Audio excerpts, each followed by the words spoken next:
Hi నమస్తే అందరూ ఎలా ఉన్నారు? I hope you are doing great. Welcome back to our channel Usha's dairy.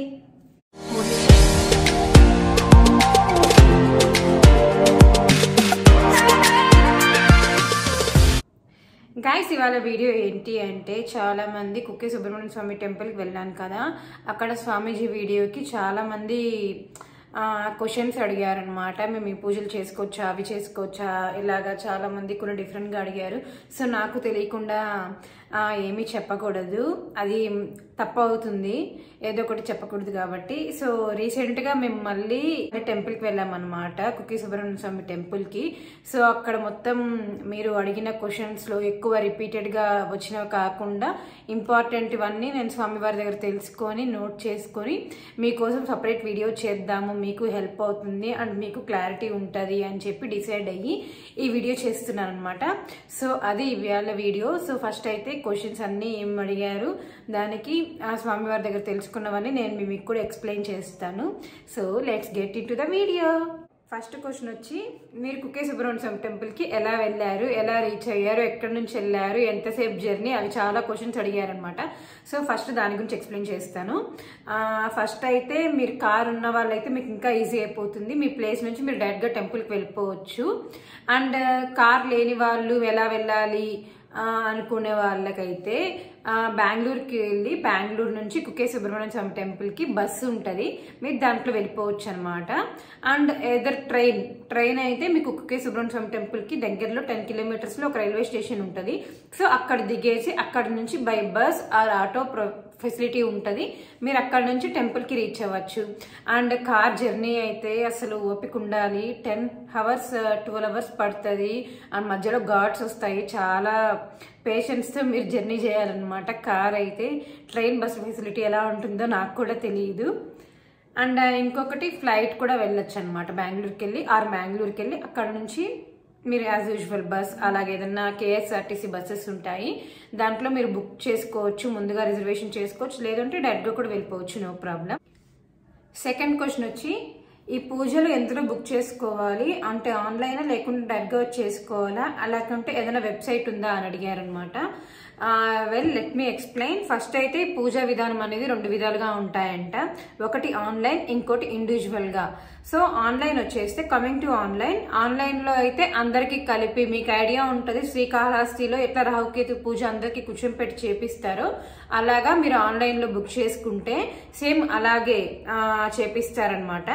దానికి వెబ్సైట్ వచ్చి సంథింగ్ వాళ్ళే చెప్పారనమాట, www.kukkesubramanyaswamy.com అలా వెబ్సైట్ ఉంటుంది. సో మీరు ఆ పూజ చేసుకోవాలి, సర్ప సంస్కార పూజ, ఆశ్లేష బలి పూజ అలాంటివి ఉంటాయి కదా, అవి చేసుకోవాలి అంటే 3 to 4 months ముందే మీరు బుక్ చేసుకోవాలి, అది first point.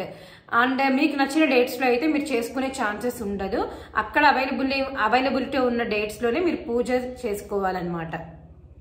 Coming to individual, అదే స్పెషల్గా పూజ చేసుకుంటారు 2 typesలో. సెకండ్ వన్ అనమాట, అది ఫ్యామిలీకి అందరికీ కలిపి చేస్తారు. సో మెయిన్గా ఉండే వాళ్ళు ముందు కూర్చొని, మిగిలిన వాళ్ళు బ్యాక్ సైడ్ కూర్చొని కంప్లీట్ ఫ్యామిలీ ఎవరు పెద్దవాళ్ళు ఉంటారో వాళ్ళకి పూజ చేపిస్తారనమాట. దాన్ని అయితే మీరు 2-3 days ముందు బుక్ చేసుకుంటే చాలు, దానికైతే ఏం అవసరం లేదనమాట, అది స్పెషల్గా చేయడం అనేది పూజ. నెక్స్ట్ క్వశ్చన్ వచ్చి, చాలా మంది అడిగారనమాట, మాకు ఎలాంటి దోషాలు లేవు కానీ మాకు పెళ్లి కావట్లేదు, పిల్లలు పుట్టట్లేదు, ఈ పూజ మేము చేసుకుంటే మాకు అదృష్టం వస్తుందా అని అడిగారు. సో ఈ పూజ అనేది ఎవరైనా చేసుకోవచ్చు, మీకు మంచి జరగాలి అనుకునే వాళ్ళు. పర్టికులర్గా ఇట్లాంటివి అట్లాగా ఏం ఉండదన్నమాట. సో మీరు ఈ పూజ అనేది ఎవరైనా చేసుకోవచ్చు. అసలు యాక్చువల్గా ఈ పూజ ఎందుకు చేసుకుంటారు, సర్ప సంస్కార పూజ అనేది, మన ఫ్యామిలీలో పూర్వకాలంలో ఎవరైనా నాగుపామును చూసినా, చంపడం చూసినా, అది ఇంకెవరైనా చంపుతుంటే చూసినా ఆ శాపం అనేది మనకి క్యారీ ఫార్వర్డ్ అవుతూనే ఉంటుంది. సో కాబట్టి ఆ శాపాలు మనం తొలగిపోవడానికి నాగ ప్రతిష్ఠ చేస్తామన్నమాట, దానికి పూజ చేసి దాన్ని స్వర్గానికి పంపిస్తాం, దానికోసం ఈ పూజ చేస్తాము. ఈ పూజ అనేది ఎవరైనా చేసుకోవచ్చు, అందరికీ మంచిది ఈ పూజ చేసుకుంటే. అండ్ నెక్స్ట్ క్వశ్చన్ వచ్చి, పిల్లలు పుట్టడం కోసం ఏ పూజ చేసుకోవాలి? పిల్లలు పుట్టడం కోసం అంటే ఆశ్లేష బలి పూజ అండ్ సర్ప సంస్కార పూజ 2 చేసుకోవచ్చు. సర్ప సంస్కార పూజ అనేది అందరికీ మంచిది, ఆశ్లేష బలి పూజ అనేది ఇంకా మంచిది అనమాట. సో దానికోసం మీరు అది మీ ఆప్షన్ అనమాట, మీరు అన్నిట్లో ఏ పూజ చేసుకున్నా మీకు మంచి జరుగుతుంది. నెక్స్ట్ క్వశ్చన్ వచ్చి ఈ పూజ చేసుకున్నాక ఎలాంటి నియమాలు పాటించాలి? వెల్, ఇది మాకు కూడా డౌట్ ఉందన్నమాట. ఫస్ట్ మేము వెళ్ళి ఆ పూజ దర్శనం చేసుకున్నప్పుడు ఈ పూజ చేసుకున్న వాళ్ళు 12 డేస్ ఆ పూజ చేసుకున్న నెక్స్ట్ డే నుంచి 12 డేస్ కౌంట్తో ఆనియన్, గార్లిక్, నాన్ వెజ్ కంప్లీట్గా అవాయిడ్ చేయాలన్నమాట. ఈ 12 డేస్ వాటిని స్టాప్ చేసి అవి లేకుండా మనం ఫుడ్ తీసుకోవాలి.